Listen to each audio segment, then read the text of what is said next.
오늘은 요한복음 마지막 시간으로 요한복음 21장 15절부터 마지막 절까지 보겠습니다.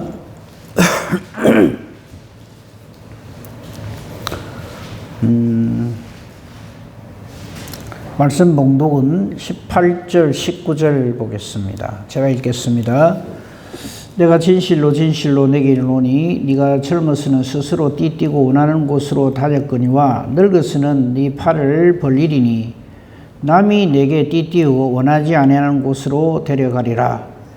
이 말씀을 하심은 베드로가 어떠한 죽음으로 하나님께 영광을 돌릴 것을 가르치심이러라. 이 말씀을 하시고 베드로에게 이르시되 나를 따르라 하시니.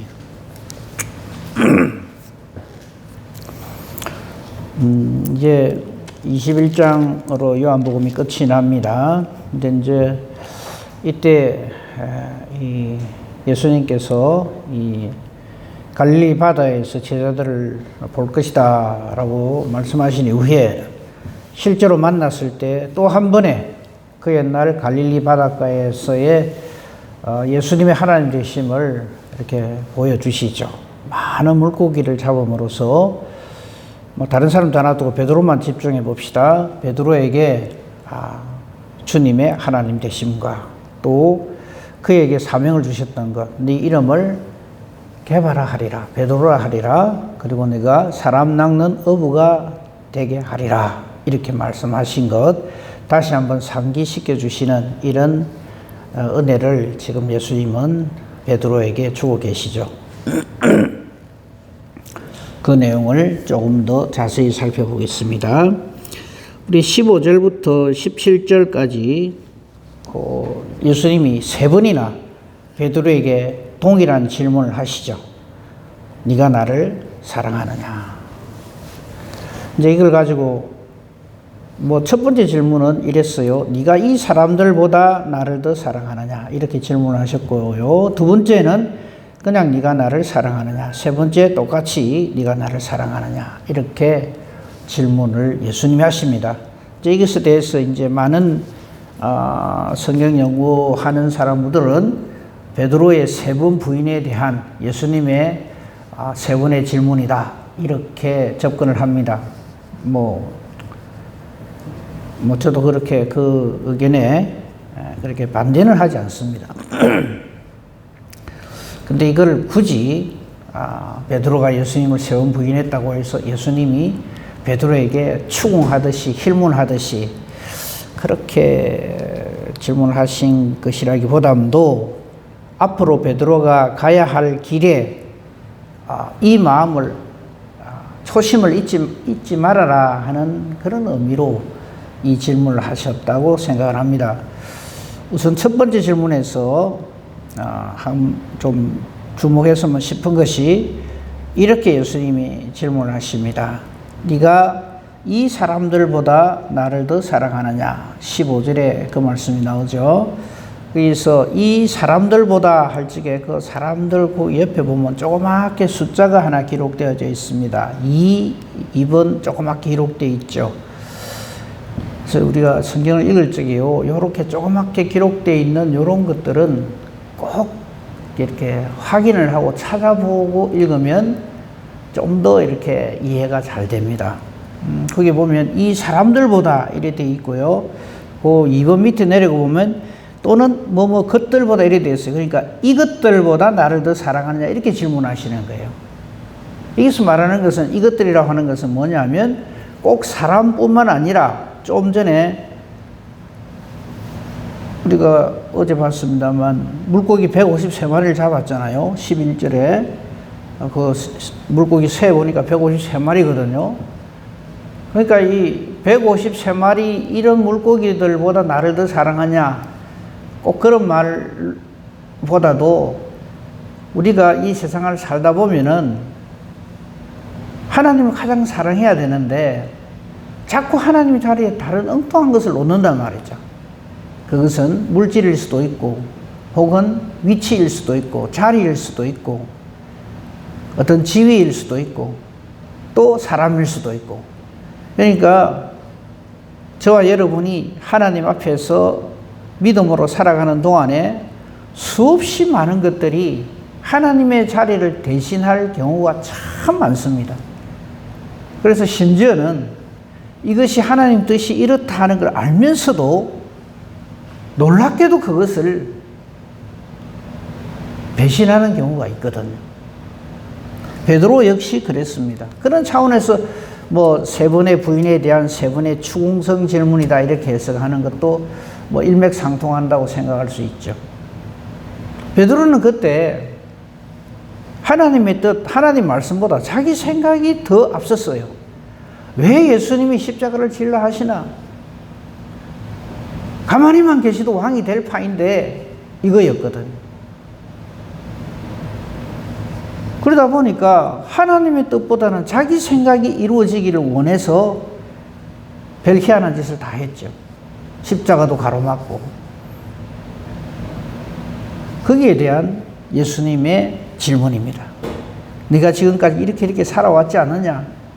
근데 너는 지금까지 네 중심으로, 내 생각으로, 내가 생각할 때는 이게 더 옳은 것 같고 이게 더 맞는 것 같다고 해서 하나님의 말씀보다 예수님으로부터 말씀을 들었음에도 불구하고 그쪽을 따라간단 말이죠.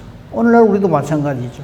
하나님 말씀이 그렇게 있는 줄 알면서도 내 생각에는 그게 아닌 것 같다 싶으면 우리는 놀랍게도 내 뜻을 꺾고 순종하기보다도 내 뜻을 고집하기가 쉽고 그리고 심지어는 그것을 기도까지 합니다. 하나님 이렇게 한다고 되어 있지만은 제 생각에는 아무리 생각해도 이게 맞는 것 같습니다. 그러니까 이거 좀 내 뜻대로 되면 안 되겠습니까? 라고 기도하기도 하죠. 지금 그에 대한 질문입니다. 네가 이 모든 것들보다도 나를 더 사랑하느냐? 두 번째, 네가 나를 사랑하느냐? 세 번째, 네가 나를 사랑하느냐? 자, 세 번이나 동일한 질문을 하니까 17절 중반절을 보십시다. 주께서 세 번째 네가 나를 사랑하느냐 하심으로 베드로가 근심하여 이르되 주님 모든 것을 아시오매 내가 주님을 사랑하는 줄을 주께서 아시나이다. 거기에 대한 답변도 예수님은 똑같았습니다. 내 양을 먹이라, 내 양을 치라, 내 양을 먹이라.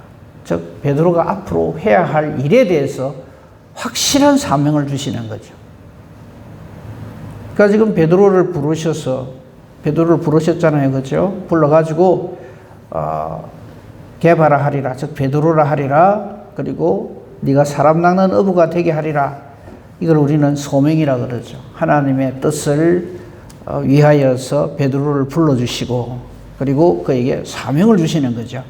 예수님 주신 사명은 주 예수 그리스도께서 구원 주시기로 작정된 자를 양육하는 겁니다. 먹이고 치고 양육하고 그렇게 해서 우리 교회로 친다면 교회에서의 사명을 잘 감당하라. 그래서 그런 의미에서 가톨릭에서 이 베드로를 초대 교황으로 이렇게 세운 것은 뭐 잘한 것 같아요. 그렇죠? 그 교회가 해야 할 일을 베드로에게 이렇게 대표적으로 이렇게 맡겨주시는 그런 내용이죠. 이거를 단순히 베드로 이 한 사람에게만 맡겼다 이렇게 또 생각하면 안 됩니다. 모든 주님의 뜻을 따르는 자들에게 이 베드로에게 주신 이 사명을 우리는 지금 이 장면에서 나 자신에게도 주신 것이다 이렇게 생각을 해야 할 것입니다. 그리고 저는 이 장면을 조금 더 한 걸음 더 나아가서 이렇게 생각합니다. 여러분 이제 요한복음 끝이 나고 나면은 바로 한 장 딱 넘기면 사도행전이 시작되잖아요.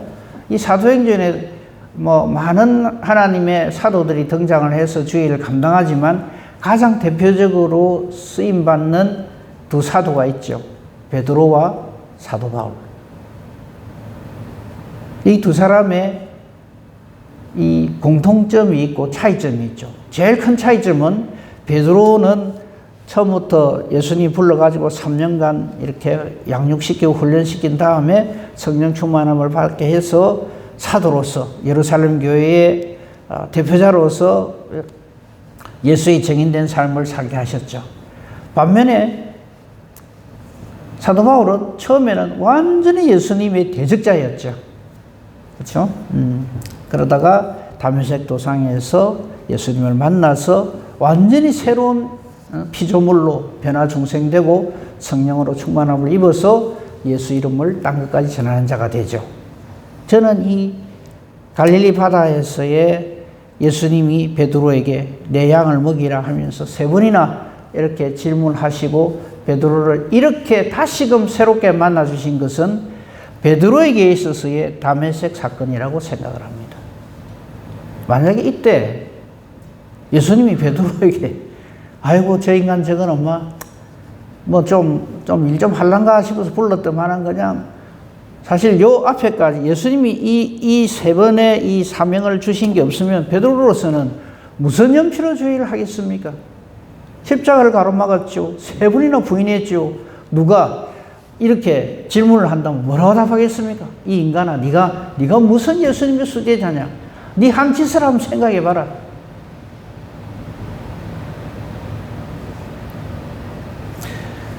사도 바울에게 있어서 다메섹 사건은 뭐 두말할 필요도 없이 최고의 은혜의 사건이죠. 그 사건이 없으면 사도 바울은 존재할 수가 없죠. 그리고 이 사건 저는 그와 동일한 사건으로 봅니다. 베드로에게 특별히 왜 이렇게 하실까요? 수제자라서요? 아니요. 수많은 실패를 한 베드로에게 다시 한번 사명을 주시면서 새롭게 해주시는 거죠. 우리는 이 주님의 새롭게 해주심이 아니면요, 맨날 실패하고요, 조금만 지나면 엉망진창 되어버립니다. 우리 이 은혜를 사모해야 되고, 이 은혜 주시기를 기도해야 되고, 이 은혜를 가지고 주의 일을 감당할 수가 있습니다. 아니면은 순식간에 또 바뀌어버리죠. 그 증거가 있습니다. 한번 봅시다. 18절 19절 읽었죠 아까. 이게 주님의 은혜의 이끄심입니다. 네가 젊었을 때는, 즉 아직도 네가 네 기운이 펄펄 살아남고 네 감정으로 충만하고 성령으로 충만하지 않을 때는 이 말입니다. 네가 젊었을 때는 이 말은, 그러니까 스스로 띠띠고 원하는 곳으로 다녔다는 말은 행했다 이거죠. 내 하고 싶은 대로, 내 말하고 싶은 대로 하고 막 행동하고 막 그랬죠. 베드로의 그 아시잖아요. 뭐 어떻게 했는지. 무리를 걷게 해주세요부터 시작해가지고 칼 가지고 대제사장의 종 말고의 길을 내리친 것부터 해가지고 막 하고 싶은 대로 했어요. 그러면서 자기는 어떤 생각을 했을까? 이게 다 내가 주님을 위해서 하는 일이다 이렇게 생각하거든요. 우리도 그렇게 생각합니다. 신앙의 철이 없으면요, 내 열심, 내 열정을 가지고 주의를 하겠다고 막 달라들어요. 그래서 제가 그런 말 자주 하잖아요. 성령 충만하지 않으면서 주의를 하겠다고 하지 마라. 일 다 버리는 겁니다. 지금 그 말씀 하시는 거예요. 하지만 이제 네가 나이가 들면, 늙어서는 이 말은 앞으로는 장차 내 남은 삶은, 즉 예수님과의 이 세 번의 예수님의 질문과 그에 대한 응답, 이거 이후에는 이 말이죠. 그러니까 이후에는 이제 사도행전 1장 바로 넘어가면 성령으로 예수님이 이렇게 약속을 하시고 부활 성천하시고 오순절에 성령의 임함이 있을 거 아닙니까? 그죠? 그 얘기를 하시는 거예요. 늙어서는 지금 앞으로는 네가 네 원하는 대로 되는 것이 아니라 하나님의 뜻대로 네가 쓰임을 받을 것이다. 그래서 19절 말씀을 하시는 거죠. 이 말씀을 하시면 베드로가 어떠한 죽음으로 하나님께 영광을 돌릴 것을 가르치심이라. 뭐 이걸 가지고 우리가 그 전해오는 내용의 그 기록에 의하면 베드로는 십자가에 거꾸로 이렇게 죽임을 당했다 이렇게 되어 있잖아요. 이게 또 베드로에 또 점수를 주려고 그래요. 바로 박히면 좀 덜하고 거꾸로 박히면 더 용하고 그런 겁니까? 그런 거 아니고 앞으로의 너의 삶은 하나님 영광을 위해서 사는 삶이 될 것이다 이렇게 얘기를 해요. 우리도 이 말 들어야 됩니다. 앞으로 너는 아무 일 없이 그냥 편안하게 잘 먹고 잘 입고 잘 살고 네 자식들도 잘 되고, 자꾸 우리는 그런 목적을 가지고 예수님께 예수를 믿으려고 들고 기도를 해요. 좀 그러면 안 됩니다. 어떻게 앞으로 우리의 삶은 하나님께 영광을 돌릴 것인가 하는 이것으로 우리는 나아가야 합니다. 그리고 19절 맨 끝에 다시 한번 선포를 하시는 거예요. 그래서 저는 이 장면에서 베드로의 다메섹 사건이다. 뭐라 그럽니까? 베드로에게 앞으로 잘해라. 이리 하지 않고 나를 따르라. 순종하라. 이때 베드로가 예를 들어서 예수님께 꿇어 엎드리며 감사하며 순종하였더라. 이러면 참 좋겠는데 아직까지 베드로가 아니다 하는 증거가 거기 또 나와요. 이런 걸 보면서 참 우리는 아무리 내가 이런 일을 하고 저런 일을 하고 내가 신앙생활을 이렇게 오래 하고 주의 일을 이렇게 잘 감당했다 할지라도 절대 오만하고 교만하면 안 된다. 그게 뭐냐면 한번 보세요. 20절, 21절. 베드로가 왜 이러는지 모르겠어요. 자, 이렇게까지 했으면 무슨 할 말이 있겠어요, 베드로가. 감사합니다. 아닌 나를, 정말 부족한 나를, 3번이나 예수님을 부인한 나를, 십자가 마귀 노릇을 한 나를 이렇게 다시 한번 은혜를 주시고 기회를 주시니 감사합니다. 이래야 될 긴데 20절 보십시오. 베드로가 돌이켜서 예수께서 사랑하시는 그 제자가, 이 제자는 바로 이 요한복음을 기록한 사도 요한입니다. 평소에 예수님 사랑하시는 자죠. 딱 보고는 베드로가 이렇게 질문을 하는 겁니다. 20절 자세히 봅시다. 베드로가 돌이켜 예수께서 사랑하시는 그 제자가 따르는 것을 딱 보고는 그는 만찬석에서 예수님 품에 의지하여 주님을 파는 자가 누구오니까 묻던 자르라. 자기가 자기를 이렇게 사도 요한이 이렇게 자기를 이렇게 소개를 해요. 베드로가 왜 이런 질문을 왜 할까요? 아직도 누가 크냐 이거죠. 저 인간이 말이지. 보니까 내가 수제자인데 저게 자꾸만 내 자리를 탐하는 것 같아. 특히 또 예수님이 또 다 아끼고 사랑하는 것 같거든. 그러니까 이 질문을 하는 거예요. 주님, 이 사람은 어떻게 되겠습니까? 제가 제 성경책 열어놨어요. 베드로, 니나 잘해라. 우리는 왜 자꾸 이런 질문을 하고 여기에 관심을 가지는지 몰라요. 베드로가 이 질문을, 주님, 이 사람은 어떻게 되겠사옵나이까? 이게 무슨 의미를 했을까요? 베드로가 요한을 정말 진정으로 생각하고 사랑해서 이 말을 할까요? 서열 정리하겠다 이 말. 베드로 입장에서. 저는 어찌 되겠습니까? 나는 하는 예수님께서 이렇게 특별히 나를 하는데 자꾸 신경 쓰이거든요. 저 인간은 어떻게 될 것 같습니까? 이런 물어봐요. 예수님 화가 나셨어요. 화가 나셔서 하신 말씀 알겠지만 이런 베드로를 보고 예수님의 답을 이렇게 하십니다. 내가 올 때까지 그를 머물게 하고자 할지라도 이게 무슨 상관이냐. 제발 좀. 제 성경 옆에 또 이래저래 오지랖 일어났어요. 참 우리 오지랖을 잘 부리거든요.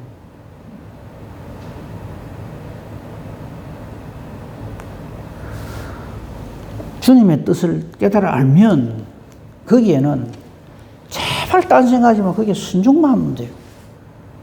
누가 뭐라 그랬더니 나는 안 그런 줄 아나. 이러거든요. 그 정도는 누가 안 해. 이런 식으로. 복을 걷어 차는 거예요, 그게. 예수님이 이 베드로를 보고 이 말씀할 때 저는 예수님의 그 표정이라든지 그 동작이 이렇게 떠올라요. 참 한심하네.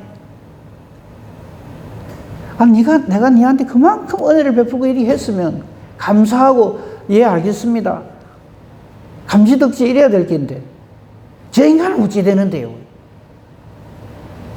예수님이 답변해서 우리가 그걸 확 느낄 수가 있죠. 내가 다시 올 때까지, 즉 예수님 재림할 때까지 그를 이 땅에서 살게 내버려 둔들, 그게 니한테 무슨 상관이냐. 우리 하나님이라 합시다. 내 일, 사람 일. 하나님 생각, 하나님 뜻을 찾아야지. 자꾸 내 생각을 가지고 일을 망치는 어리석은 바보 같은 사람이 되면 안 돼요.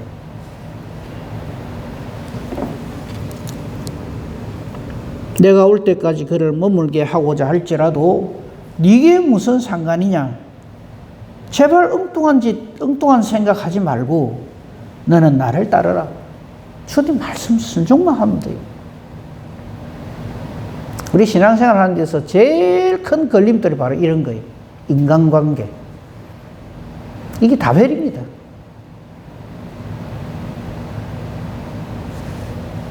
은혜를 다 걷어차게 만들어버린 거예요. 한 가지 기억하십시다. 모든 사람들을 나보다 낮게 여겨야 됩니다.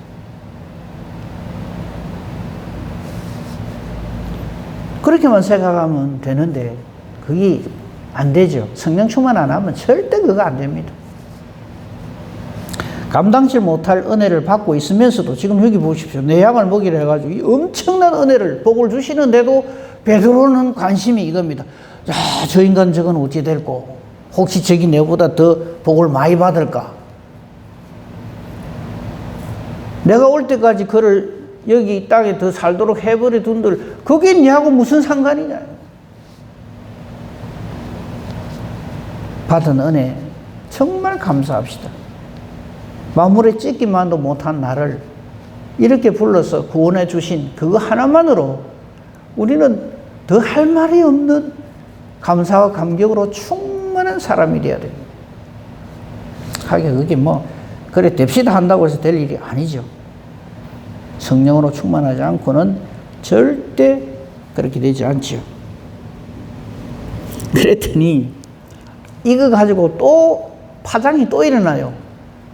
예수님께서 하도 베드로가 얼척이 없어서 내가 올 때까지 그를 머물게 하고자 할지라도 네가 무슨 상관이냐 이 말을 했는데 이게 또 어떻게 와전되는지 아니까 인간들은 할 수 없어요. 말이 이래 퍼집니다. 23절에 이 말씀이 형제들에게 나가서 그 제자는 죽지 아니하겠다. 이렇게 소문이 퍼지는 거예요. 예수님이 저 사도 요한은 예수님 오실 때까지 안 죽고 이 세상에 머물러 두겠다 하셨다.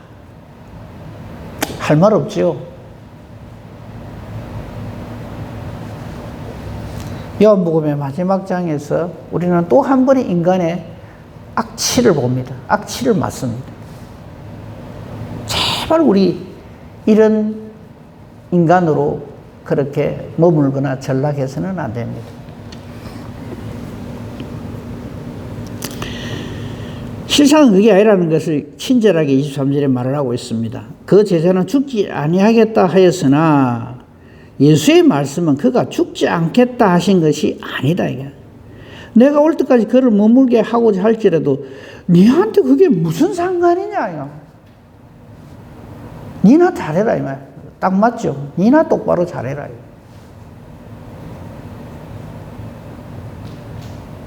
그러면서 요 일에 대한 정인이 바로 자기 자신이라고 사도 요한은 기록을 하고 있습니다. 그게 24절. 이 일들을 증언하고 이 일들을 기록한 제자가 이 사람 바로 나 본인입니다. 이 말이죠. 우리는 그의 증언이 참된 줄을 아노라. 내가 증인입니다. 이 말이죠.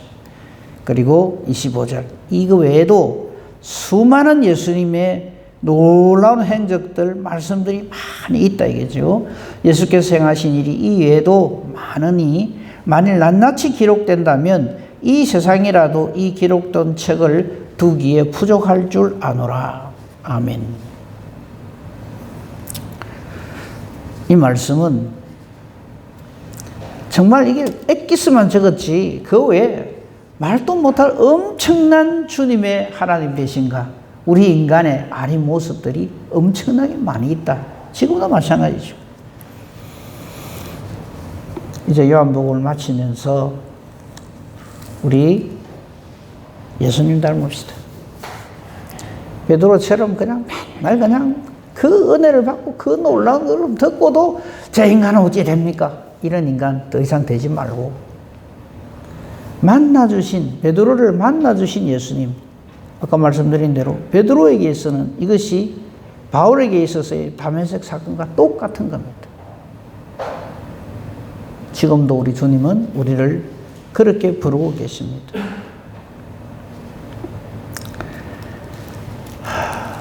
나를 불러주신 우리 주님을 생각하면서 우리는 맨날 실패해요. 아까 찬송을 맨 처음에 우리 그거 했죠. 내 주의 뜻대로 행하시옵소서. 이 찬송도 사실은 이 찬송 안 해도 주님 뜻대로 다 됩니다. 근데 그거를 알고 순종을 해야죠. 주님, 내가 주님 뜻이 이랬는데 내가 주님 뜻대로 다른 인간들은 그래 안 해도 나는 이래 잘합니다. 이렇게 이 찬송을 부를 것이 아니라 나는 수없이 실패하고 결국 실패할 것밖에 없는 존재이지만 주님께서 나를 붙들어 주심으로 주님의 뜻대로 내가 지금 사는 은혜와 복을 누립니다. 이 신앙 고백으로 하나님 앞에 날마다 영광 돌리며 하나님 뜻을 잘 감당하는 저와 여러분이기를 우리 주님의 이름으로 축복하며 축원합니다. 아멘. 감사합니다. 하나님, 참 아닌 우리를 이처럼 사랑하시사 끝까지 사랑해 주시고 붙들어 주시니 감사합니다. 베드로의 발끝에도 못 쫓아갈 저희들이지만 이런 우리마저도 베드로를 붙드시고 다시금 은혜를 주시고 주님 뜻대로 쓰신 것처럼 우리도 그런 은혜를 주시니 감사합니다. 이 은혜를 순초도 잊지 말게 하시고 이 은혜와 복에서 떠나지 않게 해주시옵기를 간절히 바랍니다. 오늘도 주신 이 하루 주님과 동행하는 귀하고 복된 하루가 되게 하여 주시옵소서. 우리의 기도가 또한 하나님의 뜻을 찾고 그 뜻대로 순종하고자 하는 우리의 기도가 되게 하소서. 내 기도가 하나님의 뜻과 같게만 해주시옵소서. 그래서 기도하는 대로 하나님이 기뻐하시며 응답해 주시는 능력 있는 기도 의인의 강구 되게 하여 주시옵소서. 범사 대소사를 오직 주님 손에 부탁합니다. 감사하오며 우리 주 예수 그리스도 이름으로 기도합니다. 아멘. 하늘에 계신 우리 아버지